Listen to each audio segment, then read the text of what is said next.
Velkommen til dette webinaret, det tredje i serien vår om det kommende presidentvalget i USA, kanskje det mest spennende valget i vår levetid. Welcome to all participants in this webinar. This is the third in our series of weekly talks regarding the upcoming election in the US, possibly the most important election in our lifetime, and of course followed very closely from all over the world. My name is Berit Enge. I am a writer and a former diplomat. I'm usually based in Washington, but this year I have escaped to Oslo due to the COVID situation. I have had the good fortune to partner with Benja Stig Fagerland, who is with us on the screen, and her very impressive SHEconomy network. And we will host these webinars and have conversations every week with brilliant Washington women who let us pick their brain on what's really going on over there. You have met and will meet women who are experts in key policy areas and whose expertise is in high demand among policymakers and business leaders all over the world. Today we will meet on Zoom, but Benja and I hope that this will be the start of a longer-term program where we can meet in person, hopefully in Washington by next fall if the world has returned to normal. For today's session, we have with us in the audience participants from Norway, from Denmark, and from Iceland. And to our Icelandic friends, we understand that there are things going on in the earth on Iceland, so I hope everybody's okay. We have been a little worried. We do look forward to sharing with you today a closer look at the relationship between the two superpowers of today, the United States and China. And with us to analyze and advise us on this topic is Yun Sun. Welcome to you, and thank you for being with us. Yun is co-director of the East Asia Program and director of the China Program at the Stimson Center, one of Washington's most respected think tanks. Her expertise is in Chinese foreign policy and US-China relations. Yun has also worked at the Brookings Institution in Washington and for the International Crisis Group, where she was based in Beijing. She earned her master's degree in international policy and practice from the George Washington University, as well as advanced degrees in international relations from the Foreign Affairs College in Beijing.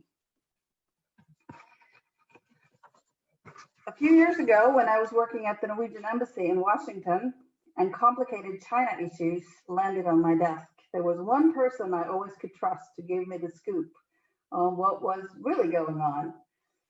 It would come in unvarnished and sometimes undiplomatic terms, and for a diplomat, that is actually some of the most valuable information that you can get. As you may have guessed, that person with the clear messages that made me understand these issues and be able to seem smarter than I really am to my own government was Yun Sun. So Yun, thank you for all your help through the years, and thank you very much for taking the time to be with us today. We know you're in great demand, and especially these days. Before we dive in, I just wanted to also thank our wonderful pro bono digital partner, Digital Norway, in particular their CEO, Liv Dingsør, and their advisor, Silje Molandsbø, who have been incredibly supportive and without whom we could not do these webinars.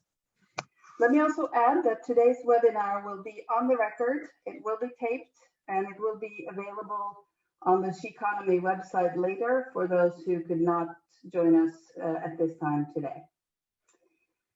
Yun and I will start off the conversation, and then, as we have done in the other webinars, you in the audience will be able to feed us your questions through the chat function on the screen. We hope that you have many questions coming, and we will do our best to include as many as possible of those. So let's get started, and I will turn it over to Yun. We will today be talking about the China-US relationship, of course, with an emphasis on its importance for Europe. And we have an election coming up. There are two choices before us, and we foresee that the next 4 years could be very different depending on who wins this election. So I will start you off there and ask you to just give us an overview of the status of the relationship and how you see the next 4 years coming up after November 3rd.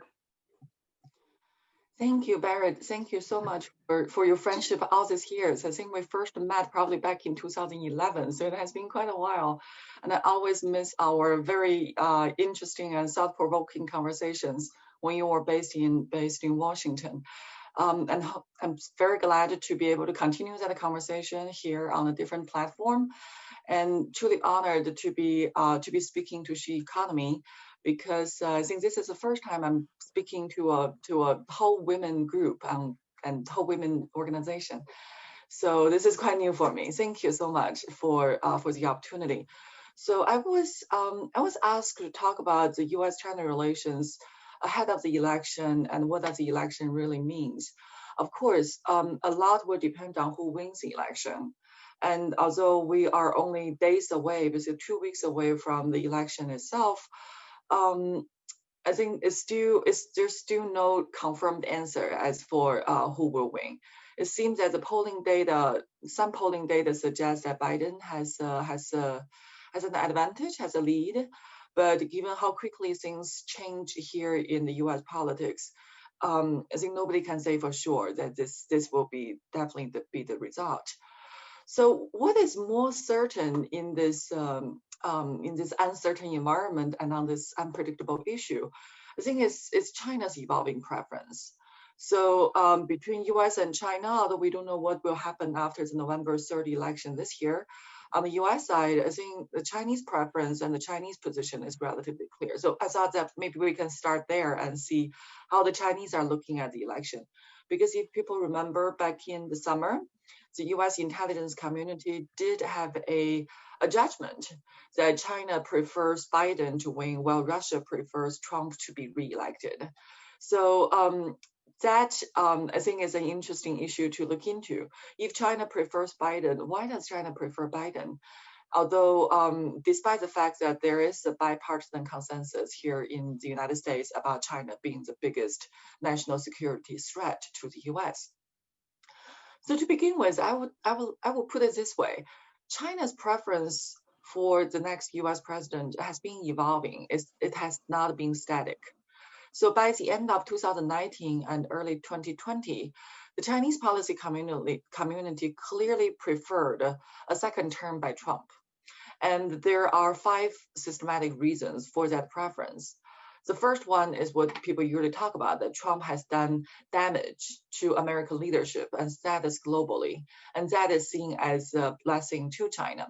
Secondly, the Chinese didn't see great power competition or decoupling as Trump's policy, but the policy of his national security team.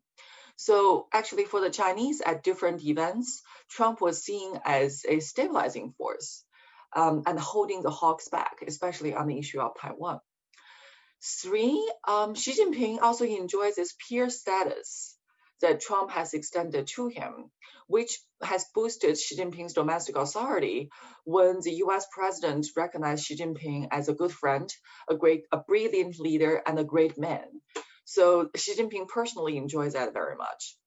And 4th, despite the US Congress action on Taiwan, Xinjiang, Tibet, and Hong Kong, President Trump actually has been very reluctant to publicly criticize China on human rights issue or on the social control and the democratic society front.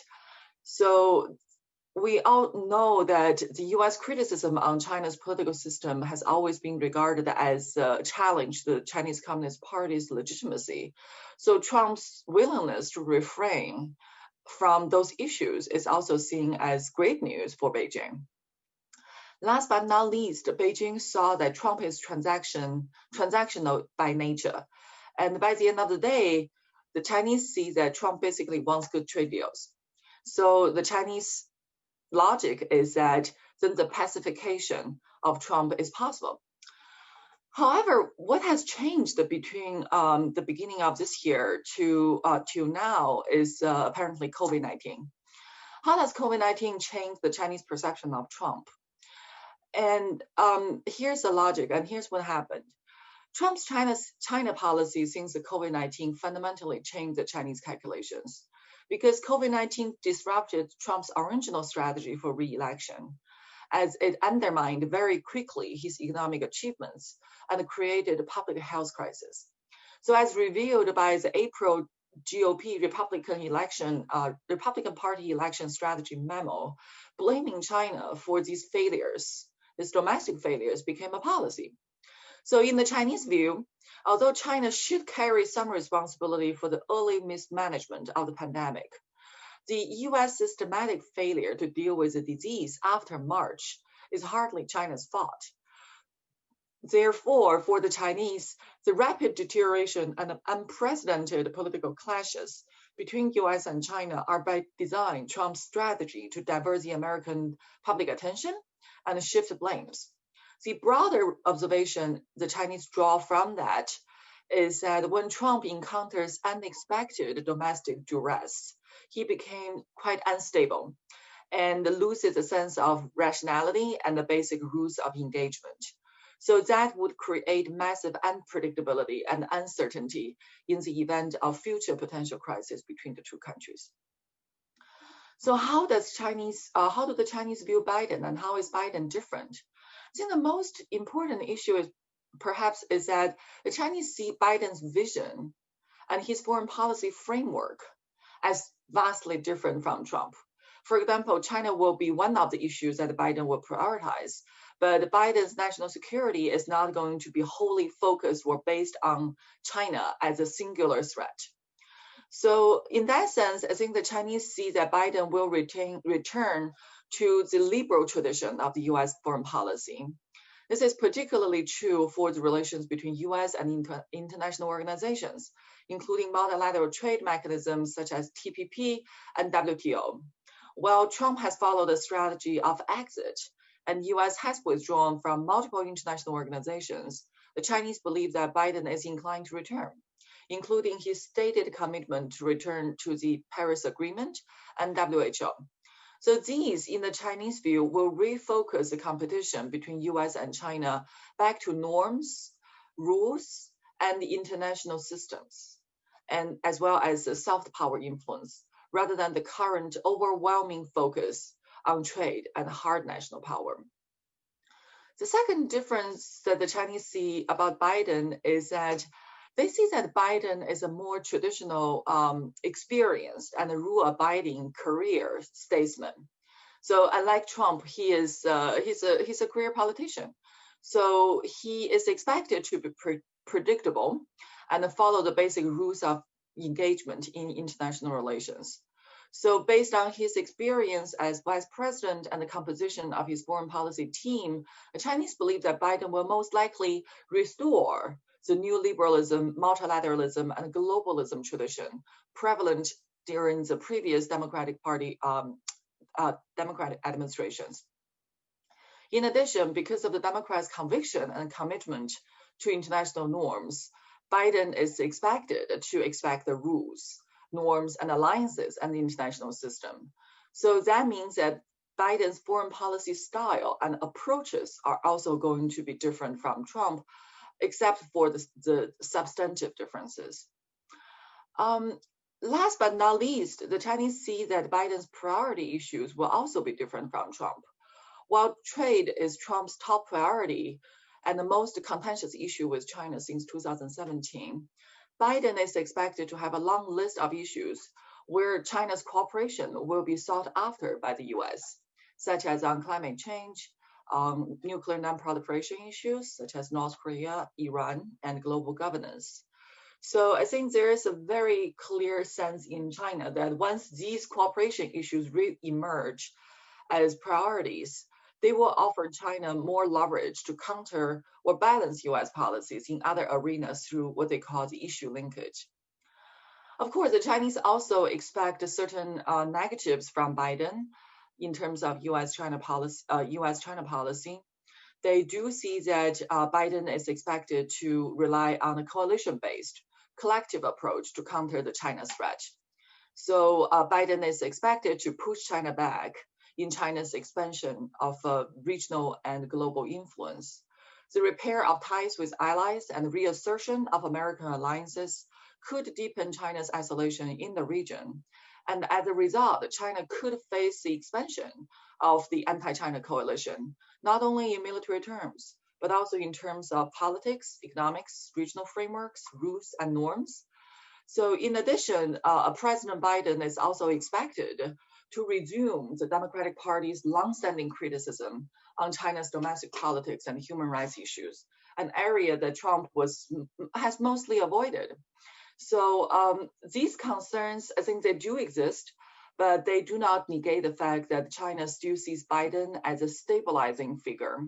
And that's what China desires most at this point out of US-China relations, which is stabilizing the relationship and have some stability, so the relationship is not rocked every other day on different fronts. So they do recognize that Biden probably will bring a different set of challenges that China had encountered in the past, but this stabilization effect is something that Beijing is truly seeking after. So I will stop there and hope that will open up some questions and discussions. Thank you very much again.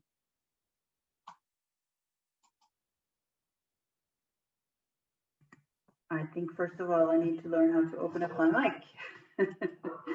Thank you very much, Yun. This is an excellent start. Let me just follow up on some of the things you said about Biden. Now, given that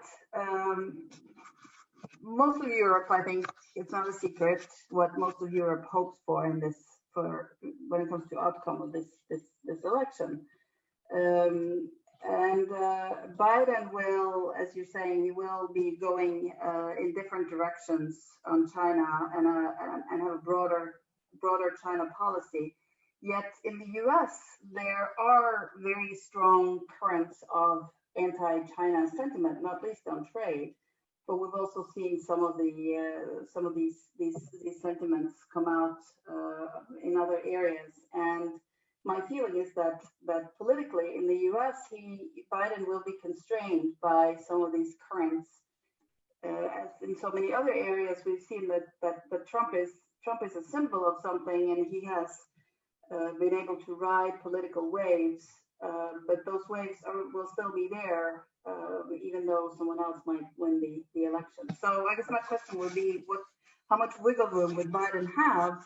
And also, Biden has been part of U.S.-China policymaking for several decades. So what does that mean for the expectations that China will have and for his credibility in terms of changing things?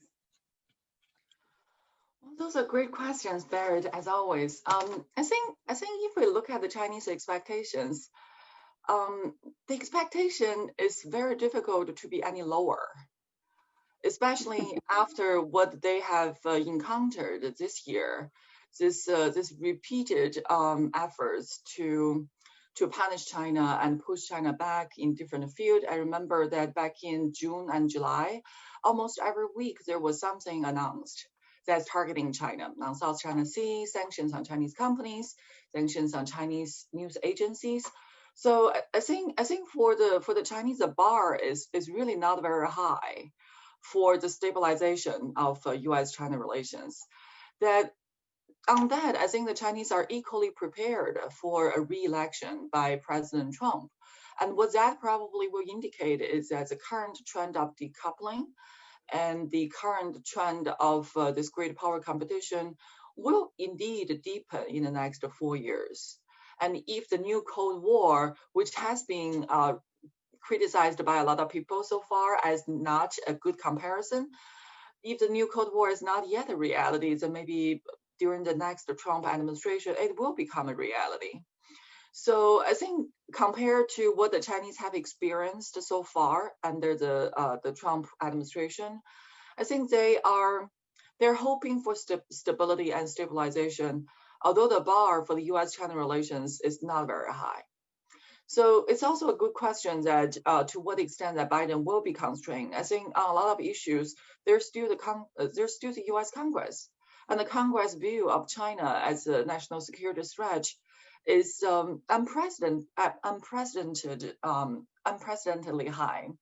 So I would say that Biden will face many constraints if he does want to improve relations with China. However, I do see that Biden's goal is not necessarily to improve relations with China. The difference between Biden and Trump, if I may summarize, is that they both see China as a problem, but they propose very different approaches and very different methodologies as for how to deal with that problem.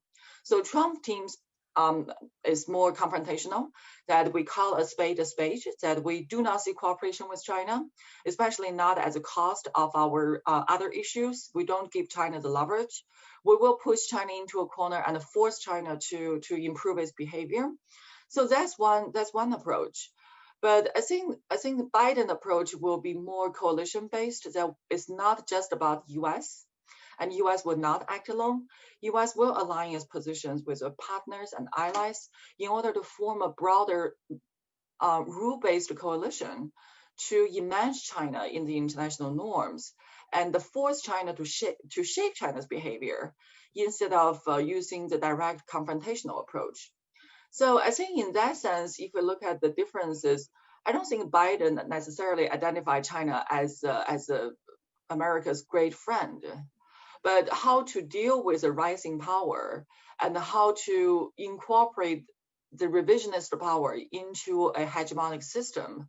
I think that's where the differences come into being. Mm. So no matter how the election comes out, we're still facing a situation where the Nordic countries, I guess we'll focus particularly on the Nordic countries today, and Europe are in some ways caught between two superpowers, where you might see that we in the future will have situations where we have to choose sides. And we have in Norway had our difficulties with China after the 2010 Nobel Peace Prize. We have seen in Sweden recently a very assertive Chinese ambassador who has criticized the Swedish press for human rights issues, or the way that they speak of human rights issues. And we have dealt with United States that has had a president using language that we have not been used to in terms of defense and trade and whatnot. How do you see the smaller countries positioning themselves? And when I'd like to add to that also a reference back to what you said about the multinational organizations, where the U.S. has pulled out from several. And yes, Biden says he will rejoin some of them, but we do see a movement towards a world where the multilateral organizations, on which countries like the Nordic countries greatly depend, may not have the same international power as we would like to see. How do we deal with that? That is a great question. I think so. To begin with, I think this year, because of COVID, is unprecedented. And I think this year is also the year where countries have looked to great powers for leadership and for credibility, for accountability and responsibility. And I would say that neither US nor China has done a terrific job in that front. So what we have witnessed this year, when the world is in dire need for global leadership, is that I think both great powers have failed miserably. And they're also finger pointing each other for those failures. But for the rest of the world, it does not really excuse this type of failures, especially the responsibilities of the great powers. So what does it mean that for the rest of the world?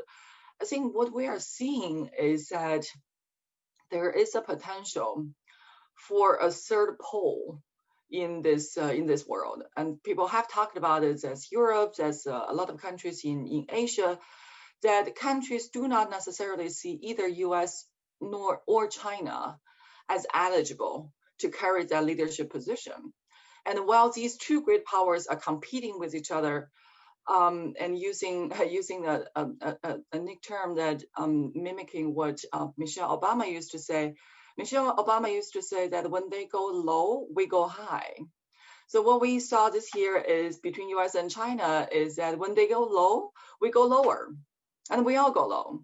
So I think what that means is there is a demand, and there is a formation of almost a third pole to counterbalance these two great powers, and Europe is a big component in that third group of countries, and who are trying to assert more leadership in this process. And I think Japan also belongs to that category. If you look at how Asian countries and how African countries look to Japan for assistance and for leadership and also for economic cooperation, I think countries in Europe and countries like Japan are really emerging as an alternative to these two great powers. I would say that these countries, like European countries, they are not a passive a power in the middle between US and China, and they're nobody's pawns.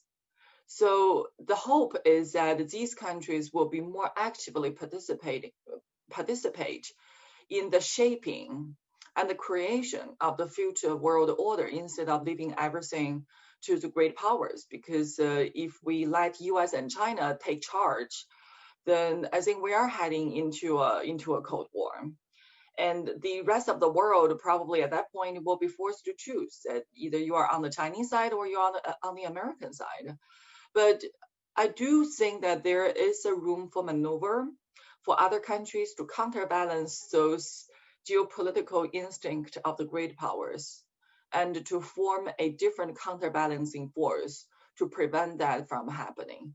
So maybe that is a true cause or the true nature of the multilateralization and the multipolarity world. But that also dictates that these countries should think from the perspective of their own national interest and have very clear definition of what their national interests really entail, instead of just piggyback or to jump on the bandwagon and attach its own foreign policy to one of those great powers.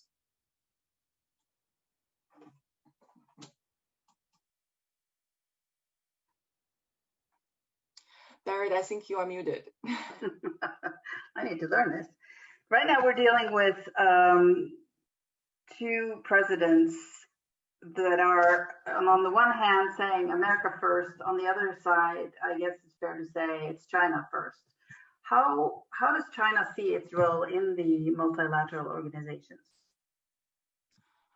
I think that's a very good question. As long as the Chinese definition of today's world power equilibrium is one where U.S. is a sole superpower, the Chinese will have every reason want to define the world today as multipolarity, because that gives China, well, once you define it as multipolarity instead of unipolarity, it almost automatically gives China the same status, the peer status as the United States. And it also gives other powers, such as Russia, such as Europe, as also one of those poles in this multipolarity world. So it almost immediately, but also invisibly diluted the fact that US is a sole superpower, and it's also the hegemon in today's international system.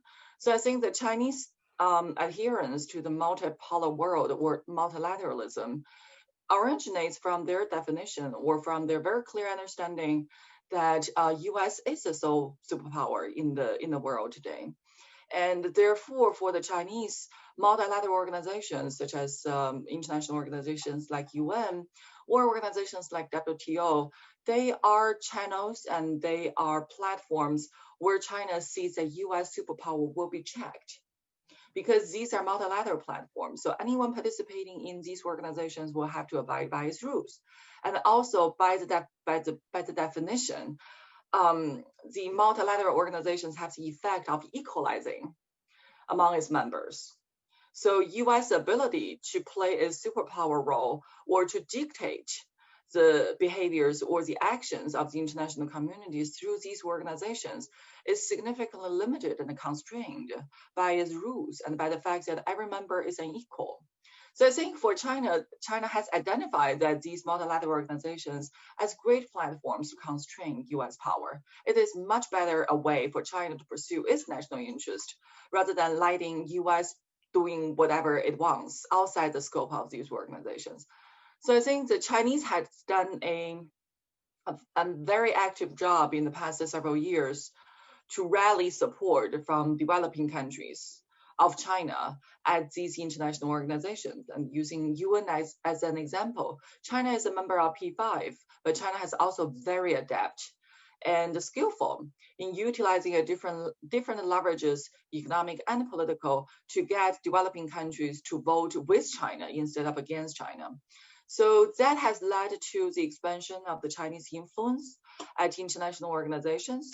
And I think the WHO experience this year coming to the COVID-19 is a very good illustration of that. I wonder also if you can speak to the fact that, based on my experience, when you read documents and listen to Chinese speakers in a multilateral sphere, the words and the expressions and the language is very much what everybody wants to hear, and it's there's a lot about harmony and people living together and supporting each other, etc., etc. So it often sounds very, very good. But I wonder if you can speak to how you see the development in terms of China gaining international power, and how will that influence the norms that we all live by in or should live by according to the Western world. And I'm talking about things like democracy and human rights and areas where the Chinese might disagree on, for example, how much other countries should interfere in each other's affairs. How do you see the Chinese efforts to influence international norm giving? There are different angles of looking at this. I think looking from a foreign policy or a foreign strategy angle, the great powers that can determine or can shape the international norms could bend the international system to work in its favor. And I think we have seen this with liberal democratic order, free trade, liberal democracy, basically the international order that has been created after World War II. US played a key role in shaping that international order. The international order also gives US advantage in using that order to implement the US leadership in the world. So I think China as a rising power, they have always been complaining about this issue of international discourse, that a lot of the problems or the criticisms or the pushbacks that China has encountered in its international expansion or its global expansion of power projection is originated from the fact that the international rules and the international norms are not in line with what the Chinese have been following. So for the Chinese, this clash of ideas or the clash of concepts or the norms being regarded as working against China has been identified, I would say 10 years ago, as one of the critical challenges for China's rise as a global power. So in the past 10 years, what we're seeing is that China working very vigorously to, one, legitimize the norms that China follow, and two, to actively promote the embrace and the acceptance of those norms that China follow to other countries. And the logic is that the more countries identify with the norms and the rules that China implements, the bigger legitimacy and bigger voice and bigger support that China will harvest from these international partners. And I think one of the issues is reflected, for example, on the so-called China model. According to Xi Jinping, China would like to offer the world its wisdom coming to development. And China has used its own example to present the world an alternative to what development could how development could actually occur. So I think for the Western world, that represents a fundamental challenge to the beliefs of Western democracies that we believe in liberal democratic value, we believe in free market economy, and we believe in human rights. But in the China model, they believe government management is authoritarian rule. They believe that the government manipulation of the market is at least as important as a free market. And last but not least, human rights can be sacrificed for the collective good of the nation. And the government could use that reasoning or that justification to violate human rights if it is for the better good of the whole country.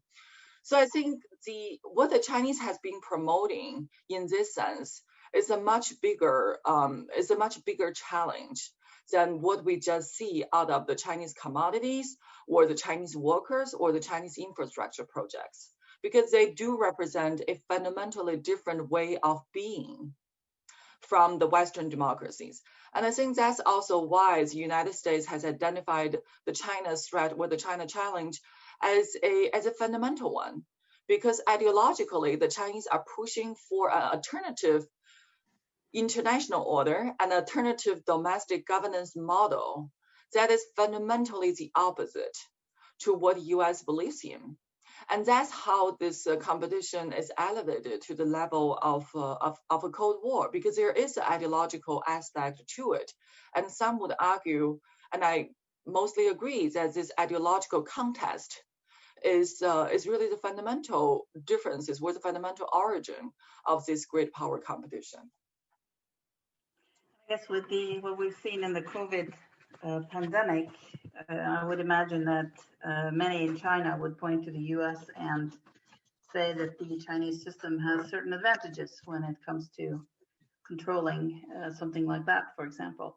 Let me stop for a moment and just encourage the listeners to send in questions. We will be happy to answer the questions that you may have, and please put them in the webinar chat that will be on your screen.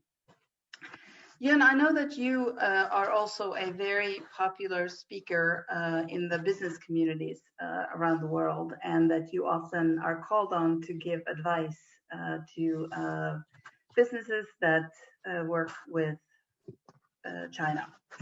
Can you give us the sort of general gist of how you advise this community at the point in time where we are right now? I think this is a very difficult time for the business community because they are feeling the direct impact of the US-China decoupling. And this decoupling has forced a lot of countries, a lot of companies to pick a side. And when the international politics is turbulent, I think companies are almost at the front line of this, for example, ultra-nationalism sentiment. And one example that I looked at earlier this year was Norwegian salmon. That for some reason, when the Chinese were inspecting their domestic the origins of the COVID-19 virus in China, it was identified that, oh, actually one of the, I think the containers from that contained Norwegian salmon was identified as infected or carrying COVID-19 disease. So that almost led to an immediate market reaction in China that all Norwegian salmon was rejected. So I think that's the manifestation of how turbulent this year has been for industries. Then look at the trade war. Companies, semiconductor chip producers, manufacturers, they have to subject themselves to the rules and to the sanctions that the U.S. government has imposed. So when the U.S. government says that semiconductor chip producers who are supplying to Chinese market will have to obtain prior approval, basically a permit from the U.S. Treasury to continue their export to Chinese companies, a lot of countries have been forced to stop supplying to the Chinese companies. So that means the market is lost. Whether it is permanent, we will see. But there are companies such as TSMC, which is the largest semiconductor chip producer in Taiwan, that also the largest supplier to Huawei, for example, who have been told that, who have been, restricted to continue their supply to Huawei. So I think those impact on companies are real. But at the same time, we also see there are companies who are betting on both sides. And one example that the Chinese have used is Toyota.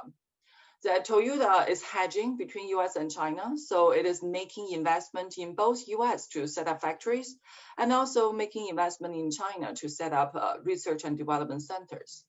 So I think this is a particularly difficult time for companies to operate, especially depending on which industry you are in. So given the high-tech war was competition between US and China over the future of the high-tech industry, I think the high-tech industries and the companies in this field are the most influenced or impacted by the great power competition. Can you also say something about how trade conflicts with China can be solved? I mean, it's not only the U.S. that has trade conflicts with China, and truth be told, I think there are many in Europe that would agree with some of the points that Trump has made regarding Chinese trade policies. Then there's the issue of what can be solved within the WTO, the way that it functions now, and how do the Western allies find ways to deal with China that's effective for all? I think in this case, the collective force of a group of countries or a block of countries will be more effective than acting alone, because there is a trade diversion effect or trade displacement.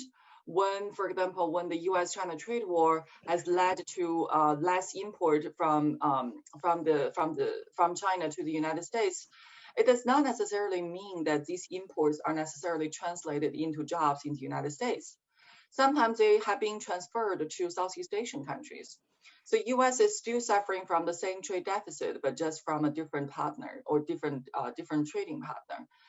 How to resolve this trade dispute with China, I think is a really difficult one, because the origin of these unfair trade practices in China is actually not a trade issue. I call it a political economy issue. That it originates from the Chinese government desire to maximize its exploitation of free trade system and to maximize what it can harvest from or exploit from its trading partners.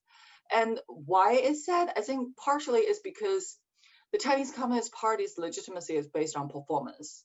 It's not based on democracy, right? China doesn't have democratic elections. So when the Chinese Communist Party has to justify its legitimacy, it has to come from something.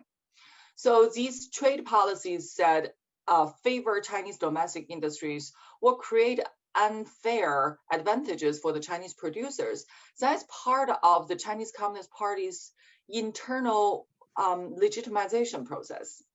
That only through this performance that the Chinese Communist Party has created, it can justify its legitimate rule of China. So I would like to see these trade practices as a political economy issue, and it's more of a political issue rather than an economic issue.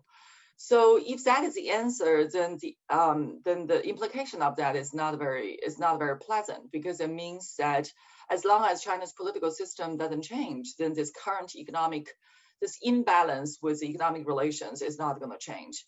And I think that's to a very large extent true. So So the question to the rest of the world is, knowing that the Chinese trade practice is not fair, and knowing that the size of the Chinese market is not only appealing, but also indispensable for a lot of companies, then what is the choice that you make? Which one do you prioritize? I think for the private businesses, a lot of them would prioritize, well, we will accept the Chinese rules in order to gain access to the Chinese market. But to force China to stop or to change that behavior, I think it requires multilateral efforts. It cannot be just a single country to country bilateral negotiation, because the Chinese, given the size of their market and given their plenty of replaceable partners on the international market, the Chinese are almost naturally in an advantaged position in this trade issue. So you're saying we cannot hope for a return to those kind of hopeful years in the 90s when we thought that giving China access to the WTO and things like that would entice them to think more like us? That's a fundamental debate, I think, here in the U.S. about China policy. That did the engagement policy fail? That we assume that through engagement, through socialization, we're going to make China embrace our values, and the more that they look at our values, and the more they find it desirable, they will be more like us. And that was the assumption of the engagement policy. And I think this awakening to the U.S. security apparatus or the national security field is that, well, we hoped for that to happen for 4 decades. But then China under Xi Jinping made a solemn declaration that, well, we are China. We're not the United States. We're not a part of the Western Bloc. We're never going to be like you. We are going to stick to our model, our policy, and we're not going to change simply because we benefited from our trade relations. And the counter argument the Chinese have come up with is that you also benefited from this trade relations. So who said that this is a unilateral benefit for China alone? If the U.S. companies didn't have anything to gain from this relationship, they wouldn't have been here at the first place. So this is only a mutually beneficial relationship. It doesn't mean that China has to bend backwards to embrace any of the Western values. So I think a lot of this has a lot to do with the current Chinese leadership, because China is not monolithic. There are different voices. There are people who are more pro-reform and people who are more pro the current authoritarian model. And I think what we're seeing currently, the Chinese leader is not necessarily the most reformist figure. And he does believe that China has its own distinct experience, therefore deserves its distinct system and distinct identity. So he does not identify with this Western model of free trade or liberalization of domestic economy and politics. And that's unfortunately where we are. We still have a little bit of time left, and I wanted to touch also on an area that you and I have worked together on several times, and that is the Arctic. And I looked recently at something that I think we worked on together, which was in 2018 when China launched its new Arctic strategy. And I looked at some of the headlines that we had here. It was called, there was one that said, "A spider expanding its web," and another chess move for President Xi's global strategy. And then I looked at what Secretary of State Pompeo said in Rovaniemi at the Arctic Council meeting last year. And he said, among other things, that let's see, China could use its civilian research presence in the Arctic to strengthen its military presence, including our deployment of submarines. And he was quite strong in his wording. What is your view on China's role in the Arctic, and especially since we're now from 3 countries, listeners from 3 countries that have very strong interests in the Arctic, and some would argue that China is should not have a very strong role, but we see that it wants one. Well, that's a very interesting question. Now, what is China's role in the Arctic, and what leverage do they really have? I think first off, when China looks at Arctic, it sees well coming to power export or power expansion. The Chinese will not leave any stone unturned, meaning that if there is a piece of land, if there is a corner in the world where Chinese export of power, either economic or political, is possible, the Chinese won't refrain. So I think what the Chinese have trying to achieve in the Arctic is that first, presence in the Arctic, two, economic cooperation and political cooperation with Arctic states in the hope that China someday will become a legitimate, recognized presence in the Arctic. But I think the fundamental problem with the Chinese approach or with their Arctic presence, and the Chinese understand very well, is one, China is not an Arctic country. No matter how China try to frame itself as a near Arctic country, in reality, China is not. So for whatever China wants to achieve in the Arctic, it cannot be done unilaterally, meaning that it has to be pursued either multilaterally or bilaterally. And we have seen that, for example, the Chinese-Russia cooperation on the Yamal project has been relatively successful in this case. But it also means that if the Chinese want to turn their economic stakes into military presence, it will also require the consent and the support of at least one Arctic country. And so far, I don't see any Arctic country extending that invitation letter to China. And the third, there's the issue of capability, that Arctic is different from other areas, right? So the Chinese can establish a naval supply center in Djibouti and send their warships to Africa. It does not necessarily mean that China can do the same coming to the high north, because the high north military operations or military voyage in the high north actually requires a special set of skills and capabilities. And then the question that I have is that because China does not have the high north environment, and the Chinese Navy does not have the geographical or the environment to practice and to develop their skills, where would the Chinese gain the technical know-how in terms of having military presence and having military operations in the Arctic region?